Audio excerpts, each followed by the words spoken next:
Today, I want to talk to you about something almost every guy on this journey experiences, but very few actually understand or manage to get through. The flatline. That phase where your mind feels empty, your emotions kind of shut off, and your libido drops. And you start to convince yourself that there's something wrong with you, but there's nothing wrong. This is part of the process.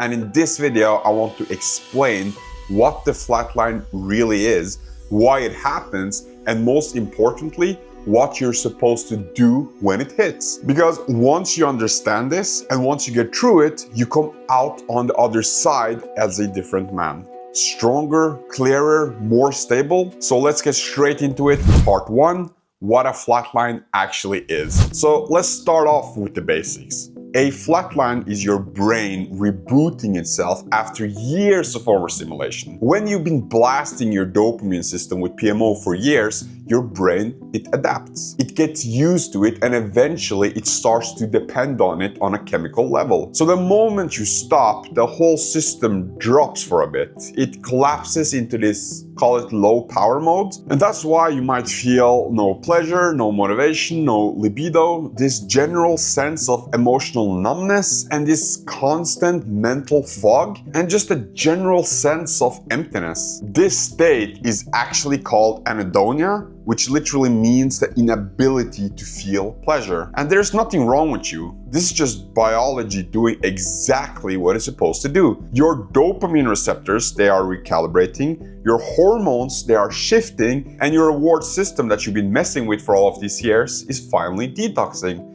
So it's a good sign. It means that your brain is repairing itself. And you can think of this like a renovation of sorts. When you're renovating, say, your kitchen, it can't function normally for a while. It has to be closed off so it can be rebuilt. And the flatline works the very same way. Expect instead of an inconvenience, you feel this emotional and mental discomfort. And the discomfort brings us to part two, why the flatline feels so bad. Now, here's the tricky part. Your brain doesn't know that what you're experiencing is actually healing. It just knows that it's something different going on, and different usually means danger. So it starts feeding you thoughts like, you're broken, this isn't working, this isn't right, see how bad you feel, just relapse now so you can check that everything is okay and so that you can feel normal again. That is just the addicted part of your brain trying to get you back to what it knows. Years of PMO has taught it that whenever it wants relief, stimulation is just one click away. So PMO feels familiar.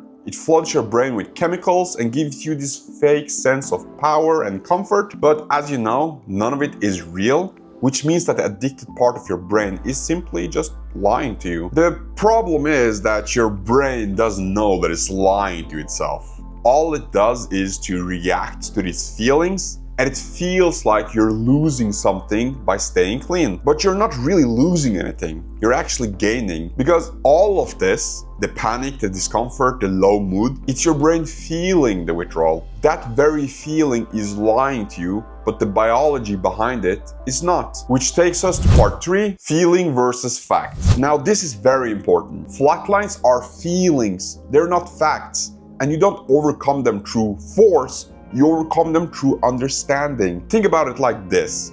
There are days where you don't feel like going to the gym. You still go. And there are days that you don't feel like waking up early, but you still wake up. You take the feeling out of the equation because you understand that this is what you need to do. If you let your feelings run everything, then you become like a feather in the wind. You just get pushed around by whatever emotion shows up and you're being controlled by your emotional state. Sure, the feeling is real, but the meaning behind it is fake. The flatline will tell you that something is wrong and make you feel this discomfort, but actually what is happening is that your brain is just reorganizing itself. So your emotions just need time to come back online. And here is what most guys fail to recognize. It's a very simple fact that there are things you can control and things you can't. You can control your habits, you can control your routines, your disciplines, your inputs, your environment. But you cannot control your dopamine recalibration, you cannot control your hormonal stabilization, and you cannot control how long the flatlines last. Meaning that you cannot control the pace of your emotional recovery. So you have to stop focusing on the parts that you cannot control and instead take full responsibility for the parts that you can. Once you recognize what I just said, and once you recognize that the feelings are a lie and that it's just your brain trying to pull you back into the comfort that damaged you in the first place, then you can just stop reacting to it and you can let biology do its job. And in the meantime, you do your job. Which takes me to part 4, emotional intelligence and rebuilding. This is where emotional intelligence comes in. When you're in this state of the flatline, you need to give yourself room to let your emotional systems rebuild. Because the flatline, it isn't just low libido or low motivation, it's your entire emotional system being temporarily offline. And that is why this phase is so important. You always hear these habits recommended all the time. But during a flatline, they're literally your lifeline. Meditation, journaling, training, reading, being present. When you feel empty, that's exactly when you need the right inputs. You already know that all of these habits are good for you, but they sometimes feel like homework because you never understood the deeper purpose behind them. They give your brain the building blocks it needs to rebuild itself. So when the flatline or the kitchen renovation is done, you come out with something far better than before. This phase is where your future stability is built. But you also have to be careful not to sabotage the process by falling into overstimulating habits, like endless scrolling, gaming, binge watching, anything that hits your dopamine system too fast and can feel or act like a substitute for PMO. So just remember this, don't run away from yourself. Re-embrace yourself with stillness, awareness, reflection, and movement. But even with all of this rebuilding, even when you understand and kind of acquire this paradigm shift, at the end of the day, we're still human. There are moments where the heaviness is still there, and that's when I had to look deeper beyond the body and beyond the mind, like beyond all of this information, because there are times that you need it. That brings me to part 5, the spiritual reframe. When my body was tired, when my mind was foggy, when I did everything right, so the meditations, the stillness, the journaling, and I still felt too off to function, I had to look deeper. I started this thing where I saw myself as awareness behind all of this. So I was not the tired body, not the foggy mind, but I was the soul. The part that doesn't depend on hormones or dopamine or my mood. Those things are limited to the physical realm. The body, it gets worn out. The mind, it can get cloudy, but the soul stays steady if you connect to it. So when I felt emotionally flat, I told myself that this is the limitation of the body. It doesn't apply to me. And if my mind was foggy while I was working on something, I just told myself that this is my mind that is foggy, but I am not the mind. And you can even use this in different situations, like a cold shower when it is feeling uncomfortable or you don't want to do it.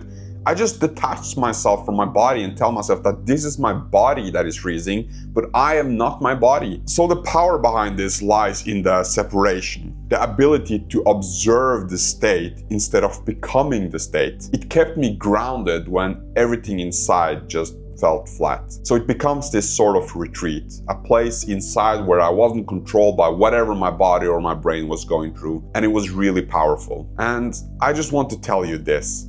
If you stay clean through the flatline, which I believe you will, just know that everything comes back, but way stronger, way cleaner, more stable, and just overall better in every aspect. Most guys never experience this because they relapse right in the middle of the healing process. They think that the numbness means something is wrong, but the numbness just means that everything is finally being rebuilt. Because once you understand the flatline, once you know why it happens, once you stop taking it personally on an emotional level, and you give yourself time and space to rebuild, and you detach yourself from the temporary state your body and mind are in, you stop getting scared by the flatline and reacting to it, and you start letting the healing actually happen. If you get through this phase by understanding all of this and anchoring yourself to the things that are within your control, your entire baseline changes. And if you want help with that, if you want real structure, real guidance, and a system that keeps you consistent,